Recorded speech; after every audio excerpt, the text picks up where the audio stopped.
दोस्तों नमस्कार। आज हम बात करेंगे प्रॉपर्टी से जुड़े हुए अधिकार के बारे में। तो मीना जी का क्वेश्चन था कि सर आप इस पे वीडियो बनाइए जिससे कि सभी को जानकारी मिल सके। क्योंकि उनके यहाँ शायद कोई ज़मीन का विवाद अभी चल रहा है ससुराल पक्ष में, तो उन्होंने कहा कि सर वीडियो बनाएं जिससे कि जानकारी हमें मिल सके।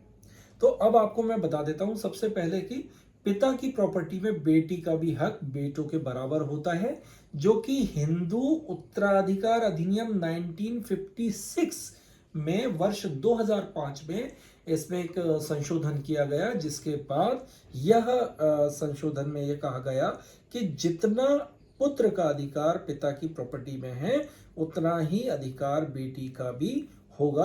और इसी तरह इस पे संशोधन लगातार होते जा रहे हैं। 2020 में भी इसमें कुछ संशोधन हुआ जो कि फीमेल के लिए बहुत ही लाभप्रद है। तो इस तरह से यह कुछ ना कुछ अमेंडमेंट हुआ है, संशोधन हुआ है, जो कि आज प्रगतिशील भारत की एक पहचान है।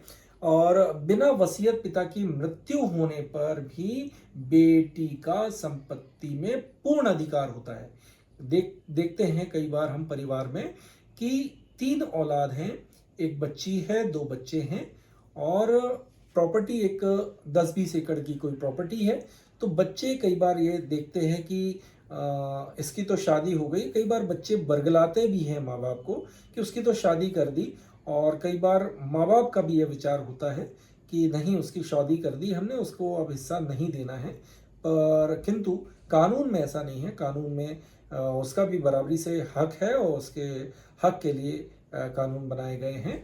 और अगर जो पहले नहीं थे उसमें भी कुछ संशोधन कर उनको समावेशित किया गया है कि अगर बच्ची का भी उतना ही हक है जितना कि बच्चों का, तो समान रूप से उसमें अधिकार व्याप्त है। अब मैं आपको बता दूं कि सास ससुर की जो प्रॉपर्टी है उसमें बहू का हक कब होता है। तो जब बच्चा उनका एक्सपायर हो जाए, या फिर ससुर जब एक्सपायर हो जाए, तो वह जो विधवा बहू है उसका प्रॉपर्टी पे हक होता है। सास ससुर की जो प्रॉपर्टी है उस पर उसका भी हक होता है। और यदि कोई स्त्री, कोई महिला है और उसके नाम पर कोई प्रॉपर्टी है, तो वह बिना पति की अनुमति के उस प्रॉपर्टी को बेच सकती है। उसको किसी भी अनुमति की आवश्यकता उसमें नहीं है, अगर वह प्रॉपर्टी उस महिला के नाम पर है। उसके बाद ससुर की प्रॉपर्टी कब महिला को मिल सकती है, जैसा कि मैंने कहा था, ससुर नहीं रहे या फिर उसका लड़का, दो मतलब अर्थात उसका पति, तो दोनों जब नहीं होते तो उस कंडीशन में वह बहू का उसमें अधिकार होगा और वह उस प्रॉपर्टी को बेच सकती है। उसके बाद आपको मैं बता दूं कि जब भी कभी वसीयत बना दी जाती है, लड़ाई कब होती है? लड़ाई जब होती है जब एक वसीयत बन गई है किंतु उसमें बेटी का ध्यान नहीं रखा गया है।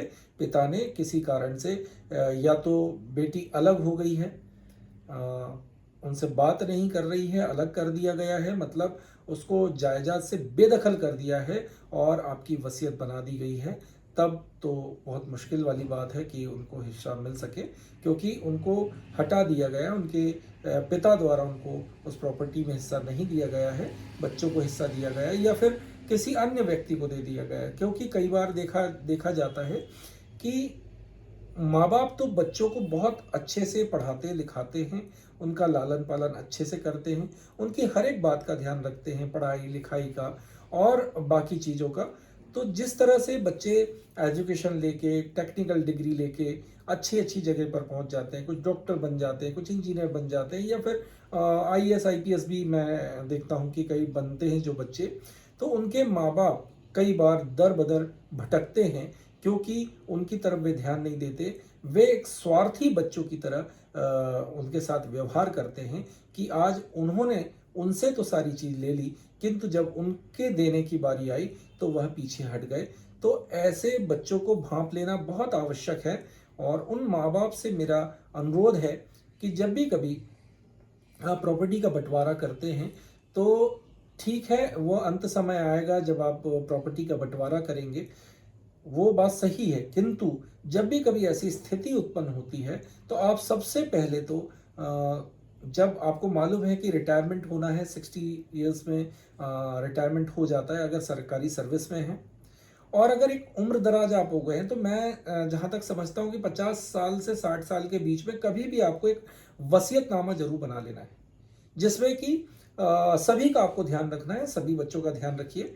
आप कुछ लोग कहते हैं कि एक बच्चा लायक है, वो कुछ बन गया है, और एक नालायक है तो उसको प्रॉपर्टी में हिस्सा ज़्यादा दे दें, तो यह चीज़ सही नहीं है। यह चीज़ माँ बाप के रहते हुए तो बच्चे किसी तरह नियमों में बंधे रहते हैं, वह बातचीत करते हैं आपस में, किंतु जैसे ही माँ बाप शांत होते हैं तो बच्चे एक दूसरे के जानी दुश्मन बन जाते हैं। इसलिए ऐसा ना करें। एक आप डीड बना लीजिए, एक जिसमें कि प्रॉपर्टी डीड जो होती है उसमें आप बना लीजिए, और उसमें उसको आप रजिस्टर्ड भी करा लीजिए, और एक एक कॉपी आप सभी बच्चों को दे दीजिए। अगर 2 है, 3 है, तो सभी को दे दीजिए। सभी का समान रूप से ध्यान रखिए कि सभी को इस प्रॉपर्टी में समान हिस्सा दिया जाएगा। तो ऐसा जब भी कभी किसी परिवार में होता है तो वहाँ देखा गया है अमूमन कि उस जगह लड़ाई नहीं होती, और सभी बच्चे समान रूप से माँ बाप का ध्यान रखते हैं। और क्योंकि उनको यह आभास भी होता है कि देखिए, आज उन्होंने प्रॉपर्टी को तो बराबर कागज़ पे बांट दिया है, किंतु अगर हम किसी तरह से ध्यान रखने में कमी रखते हैं तो हम प्रॉपर्टी से वंचित हो सकते हैं। यह भी भय उन्हें सताता है, चूंकि कागज़ में है, और किसी एक बच्चे के पास माँ बाप रह रहे हैं तो दूसरे बच्चे को इन्फीरियोरिटी कॉम्प्लेक्स होता है कि यार पता नहीं सारी प्रॉपर्टी उनके नाम ना लिख दे। तो इसलिए यह वसीयत बनाना बहुत आवश्यक होता है, और खुशहाल जीवन अगर आपको जीना है तो वसीयत आपको ज़रूर बनानी चाहिए, और 50-60 के एज के बीच में आपको बना लेनी चाहिए, क्योंकि एक एवरेज आयु आज देखा जाता है तो 60 के पास बाद जो लोग जीते हैं तो एक सरप्लस ही वो जी रहे हैं उम्र को, क्योंकि इतना दूषित खान पान हो गया है कि हम एक ये कह नहीं सकते कि आज एक एवरेज आयु किसकी है, कितनी है, क्योंकि बहुत सारी डिसीज़ आजकल हो गई है, और बहुत सारा खान पान भी दूषित होने के कारण एक एवरेज आयु का आकलन करना बहुत मुश्किल होता है। तो आपकी प्रॉपर्टी सुरक्षित रहे आपके बाद भी, तो इसके लिए आपको वसीयत बनाना बहुत आवश्यक है।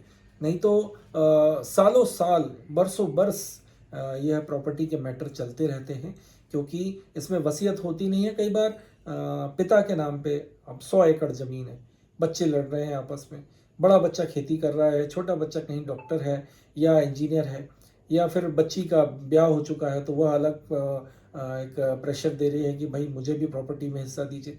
तो यह सब चीज़ें नहीं होनी चाहिए। जब आप एक बार प्रॉपर्टी का बंटवारा सही तरह से कर देंगे, एक डीड बना देंगे, उसको रजिस्टर्ड करा देंगे, तो सभी बच्चों के दिमाग में जो भी क्या कहना चाहिए, जो गंदगी भरी हुई है प्रॉपर्टी को लेके कि नहीं किसी एक को दे देंगे, इससे ज़्यादा प्यार करते हैं, उससे कम करते हैं, तो वह सारी चीज़ एक तरीके से निकल जाती है दिमाग से, और ऐसा जो भी होना होता है तो इस तरह की बातें कभी सामने नहीं आती हैं। तो इस चीज़ का आपको ध्यान देना बहुत आवश्यक है। और उसके साथ ही साथ मैं उन माँ बाप से एक चीज़ कहूँगा कि जो लोग ये सोचते हैं कि हमने शादी ब्याह कर दिया बच्ची का और अब उसको प्रॉपर्टी नहीं देना है, तो आप ध्यान रखिएगा कि बच्ची जब एक बार आपका घर छोड़ देती है, उसके बाद छोटी छोटी बातों में भी वह कभी आपके बीच लेकर नहीं आती। सास ससुर की अगर छोटी मोटी कुछ कहा सुनी हो जाती है, तब भी वह बच्ची आपके कानों तक उस चीज़ को नहीं लाती है। बच्चियों में बहुत पेशेंस होता है, तो ऐसा उनके साथ ना करें। उनका जीवन को भी सुरक्षित रखें, क्योंकि वह भी आपकी एक औलाद है, तो ऐसा आप ना करें। तो प्रॉपर्टी में भी उनको एक हिस्सा दें, और अच्छा एजुकेशन उनको दें। ऐसा नहीं कि बच्चों को आपने ज़्यादा पढ़ा दिया और बच्चियों को नहीं पढ़ाया। तो ऐसा सभी माँ बाप जो भी इस वीडियो को देख रहे हैं, इस वीडियो के माध्यम से मेरी जो आप लोगों से बात हो रही है, तो आप ऐसा कदापि ना करें। बच्चियाँ तो हर क्षेत्र में परचम आज लहरा रही हैं, चाहे वो सरकारी संस्थान हो, चाहे प्राइवेट सेक्टर हो। बच्चियों का एक विशेष योगदान है हमारे इस प्रगतिशील भारत में। तो एक अनुरोध और मैं करूँगा सभी माँ बाप से कि बच्चियों को पढ़ाई के साथ साथ मार्शल आर्ट में भी पारंगत करें, क्योंकि अभी आपने देखा होगा कि बहुत सारी घटनाएं, एक तो दिल्ली की निर्भया कांड वाली घटना है, या उसके बाद भी बहुत सारी घटनाएं कुछ सामने आ रही हैं जो कि बच्चियों में एक असुरक्षा का भाव उत्पन्न करती है। तो ऐसा ना हो आगे, इसके लिए आप बच्चियों को मार्शल आर्ट जरूर सिखाएं कि वह स्वयं भी आत्मनिर्भर रहें, और आप पे भी अगर कोई उंगली उठाए तो उंगली तोड़ने का दम उस बच्ची में हो। ऐसा भारत जभी बनेगा जब आप बच्चियों को एजुकेशन के साथ साथ आप सारे राइट्स देंगे, प्रॉपर्टी में राइट्स देंगे, और बच्चियों को आप एक अच्छी शिक्षा के साथ साथ मार्शल आर्ट का भी ज्ञान देंगे, तो ऐसी घटनाओं पे अंकुश लग पाएगा। मेरा वीडियो अगर आपको अच्छा लगा है, एक समाज में एक अच्छी सोच के साथ मैंने इस वीडियो को बनाया है, तो आप शेयर जरूर कीजिएगा। धन्यवाद। जय हिंद।